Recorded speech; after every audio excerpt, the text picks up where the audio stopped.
Amigas y amigos, después de más de un año volvemos a retomar estos vídeos de recuerdos de Málaga que quedaron interrumpidos pues por un problema técnico. Ahora nuestra amiga Lolita, que no me deja tranquila, y yo pues queremos darle la bienvenida a esta nueva etapa. Como recordarán, el último capítulo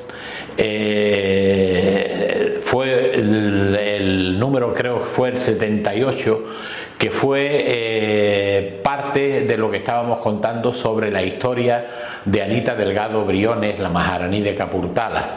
No llegamos a terminarlo y ahora en dos capítulos, este capítulo y el que viene, trataré de concluir esta magnífica historia de Anita Delgado.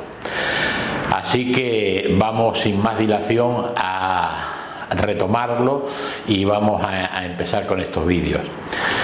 Quedamos en el último vídeo que Anita Delgado se fue con su institutriz, Madame Dijon, fueron desde París a Bombay, de Bombay a Capurtala, donde le estaba esperando el Marajá para ya, digamos, retomar su vida de recién casados. Bueno, todavía no se habían casado, pero más o menos ya habían vivido ya en pareja y ya lo que les quedaba era ya la boda que se iba a celebrar allí en Capurtala.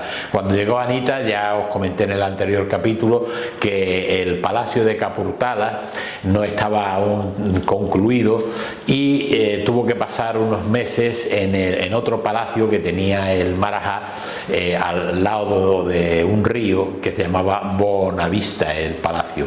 Allí estuvo hasta que ya de por fin se fueron a vivir al palacio de Capurtala. El palacio de Capurtala, ya empezamos ya con este nuevo capítulo. El palacio de Capurtala lo había realizado el Marajá teniendo en cuenta lo que era el Palacio del Elíseo de París, y quiso hacerlo pues a su viva imagen. Si vemos en la fotografía, el palacio es igual, pero hay una nota discordante, que es la puerta de entrada al palacio, que es con mucho, casi el doble que la original que hay en París.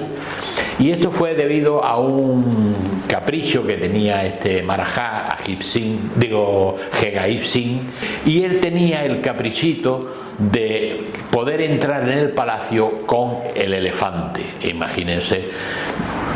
De modo que se hizo la puerta más grande para que pudieran entrar. Bueno,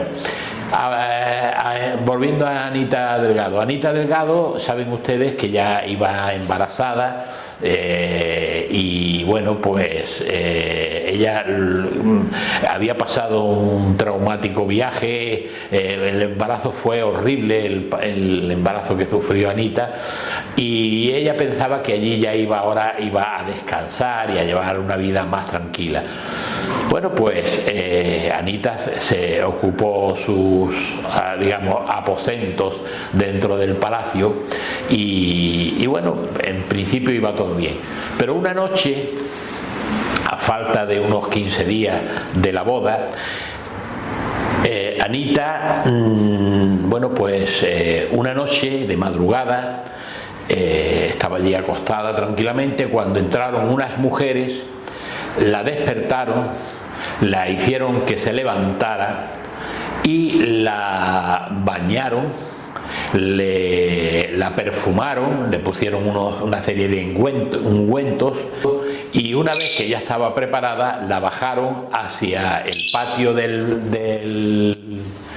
palacio, y allí la esperaba un chamán que, junto a un enorme elefante, el chamán pues empezó a decir unas plegarias, unas rogativas que eran del ritual que después se iba a seguir cuando fuera la boda. Digamos que esto era como un ensayo de boda.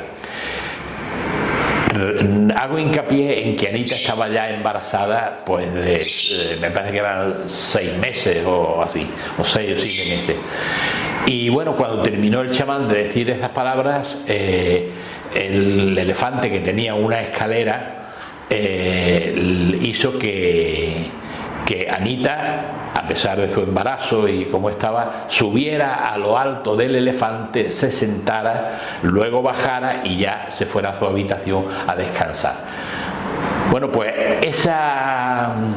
ese protocolo se fue realizando durante cerca de 15 días, hasta que fue el día de la boda. Imagínense todas las noches, el madrugón, el jaleo del baño, la vestidura, la vestimenta, el elefante, el chamán. Bueno, Anita aquella la tenía verdaderamente destrozada. Y bueno, pues llegó el día de la boda. Y lo mismo que se había hecho antes, pues se hizo ahora, ¿no? El Marjá, por su parte, tenía otro protocolo, que él sabría lo que habrían hecho, ¿no? Y bueno, pues llegó el día de la boda. Anita estaba verdaderamente cansada, pero también estaba ilusionada. Bueno, pues aquellas bodas se celebraron pues con todo el boato que nos podemos imaginar, teniéndose en cuenta de que el Marajá era una de las fortunas más grandes del mundo. Se sabe que estuvieron en Kapuntala una semana, estuvieron todos los súbditos, tuvieron fiesta todas las semanas comieron y bebieron gratis, estuvieron pues con sus bailes, sus cantes y tal y cual, y encima se les repartió dinero a todo el mundo, lo cual estaban todos pues flipando en colores, como dicen los modernos. Bueno, pues después de esta boda, porque se fueron de viaje de novio y estuvieron pues recorriendo muchísimos países del mundo. Hasta que un día pues ya Anita se puso de parto, y poco después Anita se puso de parto, y fue un parto sumamente complicado, complicadísimo. Tan complicado fue que creían que Anita y el hijo morirían en ese parto. La cuestión fue de que los médicos estuvieron allí tratándola. Parece ser que tuvo una especie de septicemia y no apostaban ni por ella ni por el hijo. Pues pasado esto, Anita se veía allí en la cama, sin saber, ella temiéndose lo peor ya, porque ya se lo habían comunicado que estaba muy grave, pero ella se reconfortaba porque a los pies de su cama iban unas mujeres indias que llegaban allí a los pies de su cama y empezaban a rezar oraciones suyas de estas hindúes, y ella aquello le reconfortaba porque decía, bueno, pues hay personas que me quieren, que están rezando por mí, ¿no? Y la verdad no era tal como ella pensaba. Lo que estas mujeres hacían, estas eran las otras mujeres del Marjá. Ella prácticamente en estos momentos se entera de que el Marjá que tenía otras mujeres, que Anita era, digamos, por decirlo de algún modo, la preferida, pero que tenía otras mujeres que vivían aparte dentro del palacio, vivían aparte, y que ella ni sabía que vivían. Bueno, pues estas mujeres estaban rezando allí no para que Anita se curara, sino para que se muriera, porque así de alguna manera se quitaban la competencia. Cuando Anita se enteró de aquello le produjo una pena muy grande y un miedo que llevó durante toda su vida hasta que falleció en Madrid. Tanto es así que cuando después ella se repuso, se puso bien, se salvaron ella y el hijo y todo salió perfectamente, pero ella, el miedo a que quisieran acabar con su vida, como digo, la llevó para siempre. Pasado un tiempo, Anita, pasaron cerca de 16, 17 años. Anita cumplió la supuesta promesa que le hizo a la Virgen de la Victoria de Málaga, que todos conocemos, y era la de regalarle el manto más ostentoso, más lujoso, más rico, que ninguna virgen hubiera podido llevar nunca. Según ella, le había pedido a la Virgen que saliera con bien de aquel parto tan horrible que ella sufrió. Bueno, como sabemos, el manto llegó cerca de 16 y 17 años después, llegó a Málaga. Estaba entonces don Manuel González, San Manuel González, que fue hecho santo hace poco tiempo, y Manuel González, que era un hombre, aparte de fue un hombre extraordinario, era un hombre que de tonto no tenía un pelo, cogió el manto, y las mujeres, las camareras de la Virgen, le dijeron de que aquel manto era fruto del pecado, porque ella era apóstata. Decían que Anita era apóstata, que no creía en la religión cristiana, etcétera, etcétera, y que aquel manto debía ser tirado al mar. Pero como digo, don Manuel González, San Manuel González, que no era de tonto, no tenía un pelo, aceptó el manto y le dijo a aquellas mujeres que bueno, que lo guardarían en una caja, y si algún día hacía falta pues venderlo para los pobres y tal, pues que lo vendería. Y gracias a eso el manto se salvó. ¿Por qué digo que supuestamente hizo aquella promesa? Si ella verdaderamente esa promesa lo hubiera hecho en aquel tiempo, pues el manto al año siguiente lo hubiera tenido la Virgen de la Victoria, y Anita pues estuvo sumamente criticada. Eso a ella le dolió enormemente, eso fue un dolor que llevó durante toda su vida, porque ella era una enamorada de Málaga, y independientemente de que además Anita era muy religiosa, con lo cual ella para nada ni había sido apóstata, ni era atea, ni nada de nada, y aquello a ella le dolía, y sobre todo que en Málaga no se le quisiera, porque ella era una enamorada de Málaga, siempre lo fue. Bueno, pues vamos un poquito rápido, porque queremos en 2 capítulos dejar ya terminada esta historia. Contaros que bueno, la vida empezó a transcurrir pues con la normalidad la supuesta normalidad que podía haber en ese palacio, y Anita empezó cuando sufrió mucho, cuando la Primera Guerra Mundial, y sobre todo cuando la gripe española, la mal llamada gripe española, porque le llegaron las noticias de que su hermana Victoria, a la que ella estaba sumamente unida, eran uña y carne, aunque hacía ya tiempo que no se veían, pues había fallecido por culpa de esta pandemia de gripe española. Aquello a ella pues le causó un dolor tremendo y se vino abajo y no levantaba cabeza. El Marajá llamó a todos los médicos habido y por haber para que la trataran, psicólogos, de todo, y terminaron diciendo de que Anita padecía pobreza de sangre. Pobreza de sangre, bueno, que tenía anemia, que hoy diríamos anemia, y depresión. Bueno, pues el Marajá, viendo que ella pues estaba en esas condiciones y los médicos le aconsejaban que estuviera en un sitio con aire del campo, etcétera, etcétera, la mandó a una temporada a otro palacio que tenía en las faldas de Cachemira. Allí vivía un primo suyo, y bueno, a él se la encomendó, y allí fue ella, Anita, y estuvo cerca de 2 años haciendo una vida totalmente diferente que la que hacía en palacio. Pero ella ella pensaba, bueno, yo estoy casada con el Marajá, y yo qué hago aquí, y el Marajá allí y tal. Ella eso no lo llevaba muy claro. Pero también hubo Anita, que era un poquito ligerilla de cascos también, pues tuvo allí unos amores precisamente con el primo del Marajá, y aquello llegó ya a un punto en que Anita quiso romper y pidió volver al Marajá, al palacio de Capurtala.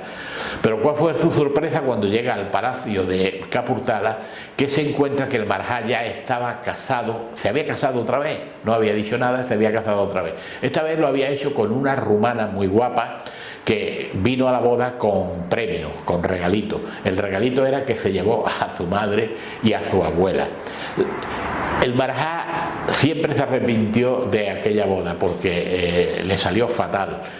Aquella rumana pues tenía unas ideas un tanto peculiares, no hacía caso a las recomendaciones que el protocolo exigía en el palacio. Había una cosa que a ella le gustaba mucho hacer, y es ir desnuda, completamente desnuda, por el palacio, sin importarle que la vieran ni nada de nada, y eso el Marajá lo traía desquiciado. Cuando llega Anita y se encuentra lo que el Marajá estaba casado, pues se había casado otra vez, pues Anita lo que dijo, bueno, yo aquí no me puedo quedar, entonces pidió que la mandaran al Palacio de Buenavista, que fue el palacio donde ella había venido al principio, y allí rehacer su vida, digamos, de modo solitario. Anita estaba allí en el Palacio de Buenavista, y ella, para entretenerse, para hacer más llevadera su vida, pues se dedicó a las aficiones que ella tenía. Por un lado, escribir, que le gustaba escribir, salvo en español, en otras lenguas lo hacía bastante bien, pero en español pues como que había perdido el hábito y no escribía fatal en español. Y también se dedicó a la pintura, que le gustaba pintar. También montó en el Palacio de Buenavista una sala de cine. Entonces los cines eran la primera etapa de los cines, aquel cine mudo, y pasaba veladas con sus amigos allí viendo películas que le traían de Europa y de América, y la veían allí. También, para entretenerse, creó allí una especie de zoológico con animales exóticos. Pero todo aquello, pues sí, la tenía entretenida, pero no le llenaba. Ella veía que ella estaba prisionera, como se suele decir, en una cárcel de oro. Ella lo que le gustaba era estar en otro mundo donde ella pudiera comer lo que le gustaba, ella pudiera hacer lo que quisiera y no estar allí encerrada. Tanto es así que, fíjense, y esto es muy importante, ella fue al Marajá y le pidió el divorcio. Y digo que es importante porque siempre se ha dicho de que el Marajá repudió a Anita. Y eso no fue así, para nada. De hecho, aquí se invirtieron los términos. Anita, cuando conoció al Marajá, se enamoró platónicamente, se enamoró del Marajá, y el Marajá, pues prácticamente lo que quería era tener un rollito con ella. Y al final se invirtieron los términos. Anita dejó de querer al Marajá, y el Marajá se enamoró profundamente de Anita. Pero para no hacerle daño, pues el Marajá le concedió el divorcio. Lo del divorcio también es algo muy curioso, porque resulta de que Anita, el Marajá llamó a los mejores abogados que habían en Inglaterra para que redactaran un contrato de divorcio. En aquel contrato de divorcio aquellos abogados se emplearon al máximo, y cuando se lo dieron al Marajá, el Marajá puso el grito en el cielo pensando bueno, que aquello era una barbaridad. Entonces aquellos abogados pensaban que bueno, le habían apretado demasiado poco las tuercas a Anita, y entonces pues que le dijeron que no se preocupara, que lo renazarían de nuevo y lo harían más favorable al Marajá. Pero el Marajá, muy enfadado, le dijo que no, que era inconcebible que a Anita le pusieran este contrato de divorcio, porque la quedaba prácticamente desamparada, y él no quería eso para Anita. Entonces él tachó algunas cláusulas que había allí y hizo un contrato de divorcio que aquellos abogados, cuando lo vieron, se echaban las manos en la cabeza. Entre las cláusulas más importantes estaba que Anita sí podía llevarse todas sus alhajas al Palacio de Capurtala. Perdón, sus alhajas que había tenido en el Palacio de Capurtala, ya con ella en Europa, para mientras viviera. También el Marajá tuvo otro detalle, que fue que le dijo que el hijo, Ajit Singh, se iría con ella, a vivir con ella, porque los hijos con quien tienen que estar es con su madre, pero que debía de educarlo según la religión Sikh. Otra de estas cláusulas fue la que el Marajá cambió, y fue la de la asignación económica. Primero, Anita, según él, cosa que los abogados ingleses quedaron pues un poco sorprendidos, y también le asignó una cantidad monumental de dinero mensual para que ella viviera con arreglo a su condición, a su estatus, aunque ya estaba separada del Marajá. Y ya por último también, otra de las cláusulas muy importantes fueron que ella, bueno, este dinero que le otorgaba a Anita era con la condición de que ella jamás se casara. En el momento que ella se casara, pasaba a perder esa asignación económica. Y otra de las cláusulas, como digo, era la de que ella podía vivir en cualquier país del mundo siempre que no fuera susceptible a que se creara un conflicto bélico, una guerra, etcétera, etcétera. De modo que si ella estaba en un país que había un problema de este tipo, tenía que irse a otro donde la paz estuviera asegurada, allí con su hijo. Y bueno, esto en este capítulo lo vamos a dejar aquí. Ella ya pasa a Europa, y ya en el último capítulo, que es el de la semana que viene, hablaremos de cuáles fueron sus andanzas y ya la muerte de Anita en Madrid. Espero que os haya gustado. Si es así y veis que a algún amigo vuestro o amiga le puede interesar, pues pasárselo. Si os gusta y queréis suscribiros, pues no tenéis nada más que suscribiros, que esto es gratis, y si os ha gustado, darle al dedito para arriba, que eso nos ayuda. Muchas gracias y hasta la semana que viene.